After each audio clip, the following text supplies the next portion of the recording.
I'm here with John, the lead ranger. Would you like to start off by telling us what a lead ranger at Kedleston does, John?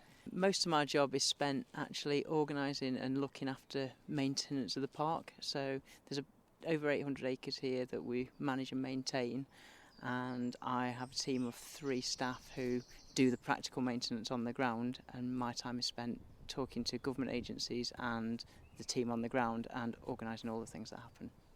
So what sort of things do you need to do year round to manage a park like Kedleston? So on a yearly basis we work in a kind of agricultural fashion. So through the winter we do a lot of tree work and a lot of woodland work, and then through the summer we do a lot of grass maintenance and looking after stock and moving stock. Obviously working at a National Trust property which has high levels of visitor numbers and different user groups is a different beast to looking after a great big open space with nobody on it. What do you manage the park for? Here at Kedleston we're managing the park for several things. So agriculturally we're managing the park so that we can look after a breeding herd of Dexters and so that we can look after our flock of sheep on the foregrounds and the backgrounds. They're managed by a grazier and a tenant, so actually the stock control isn't done by my team, but we need the park to be suitable for that.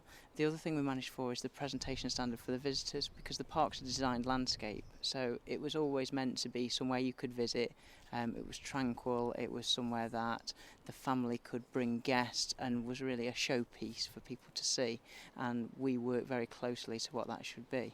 And the last thing that we manage is the conservation of the park, so looking after the bugs and beasties and the wildlife that we love to see knocking around. Places like Kedleston Park and a lot of the historic parks are really important for wildlife because they maintain old trees and very old management techniques that aren't found anywhere else in agriculture anymore. So as you drive around you'll see huge monocultures of crops, whereas in our parkland it looks very much historic and old, and that's because the management techniques haven't changed here for a long, long time.